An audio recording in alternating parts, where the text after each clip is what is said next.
年从落寞的修理工到坐拥北京整条街，到底经历了什么呢？中国最顶级会员制俱乐部长安俱乐部代表会员有李嘉诚、霍英东、陈丽华，而陈丽华呢，正是这家顶级会所的创办者。但是你敢相信吗？这位执掌京城顶级社交圈的女皇，曾只是一个高中都没有毕业的家具修理工吗？1941年的陈丽华出生在颐和园旁边的叶赫那拉氏家族，可时代的风浪拍碎了她家族的光环。当她被迫辍学成为家具修理工的时候，手上的搓条摸着黄花梨边角料，心里却藏着不甘的火苗。别人眼里枯燥的木工活，他却看出了门道。那些被虫蛀的紫檀纹理，被岁月磨圆的榫卯结构，成了他日后驰骋商界的原始代码。没人想到这个在木屑堆里打转的姑娘，日后会靠一双实木金睛，在香港古玩界杀出血路。当别人嫌弃明清旧家具笨重过时的时候呢，他却能从雕花里看出朝代的密码。明代紫檀案头的马蹄足弧度必须像满月。清代扶手椅的靠背榫卯误差呢不能超过1毫米。这凭借这股子钻劲呢，他低价收进被低估的老家具，修复后呢高价转手，在80年代的香港完成了第一笔千万级的积累。当攒够了第一桶金，陈丽华的野心早已跳出了木料堆。他带着修理工时期练就的精准判断，把目光投向了欧洲地产，在比利时一口气买下了12栋别墅，不是为了居住，而是带着工匠团队主动拆解结构，从地板到吊灯全部翻新。我买的不是房子，是被激活的老欧洲美学。短短2年，这些个别墅以300%溢价售出，让他的资本池呢从千万跃升至了数亿。1994年呢，他带着巨款杀回北京，在长安街砸下10亿建长安俱乐部。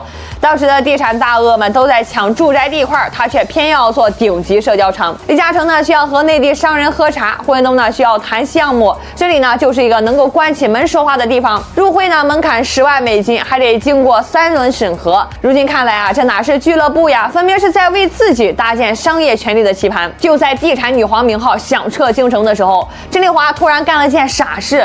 2003年呢，他砸了2亿在通州建中国紫檀博物馆，还带着工匠呢用紫檀木复刻老北京城门。有人算过账，这些木头呢按吨卖能够赚翻了，做成工艺品呢就要搭进去无数工时。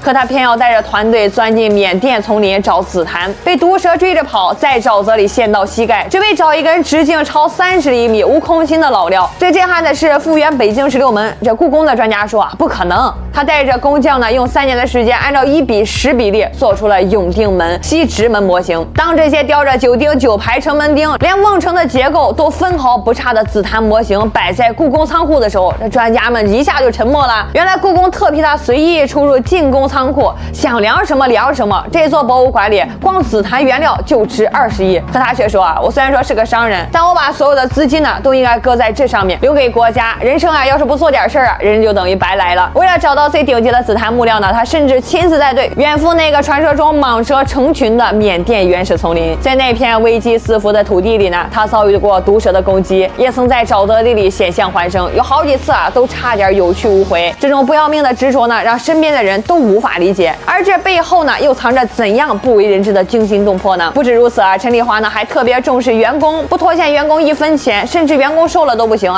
不该工人1分钱。没有一个人到时候拍门说你还没给我钱呢，没有。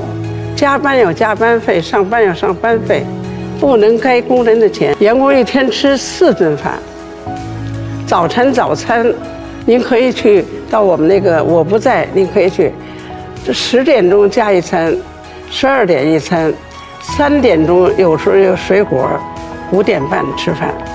加班有加班费，因为这样我才算成功。如果说紫檀是他的精神图腾，那池仲瑞呢就是点亮图腾的光。1999年呢，陈丽华对唐僧的扮演者池仲瑞一见钟情，相差38岁的2个人呢，一个在商场上杀伐决断，一个在戏梦里悲慈为怀，却在紫檀的木箱里找到了共鸣。可身份差距悬殊的2个人呢，总是被外界恶意揣测关系。但是陈丽华呢才不在乎这些他让池仲瑞呢则成了紫檀博物馆的首席讲解员，因为他能对着一根房梁说出背后的历史典故。苦。有人说呢，这是富婆配明星，但他们的日常呢却透着烟火气。每天清晨一起在院子里遛鸟，池中人呢会给他挑出紫砂壶里的茶梗，他会记得他不吃香菜的习惯。外人看我是女皇，在他面前呢，我是个爱木头的老太太。如今84岁的陈丽华呢，依旧每天泡在这紫檀博物馆。她的人生像极了紫檀木，早年呢被打磨得遍体鳞伤，却在岁月里沉淀出包浆般的光泽。从修理工到福布斯中国女富豪榜的常客，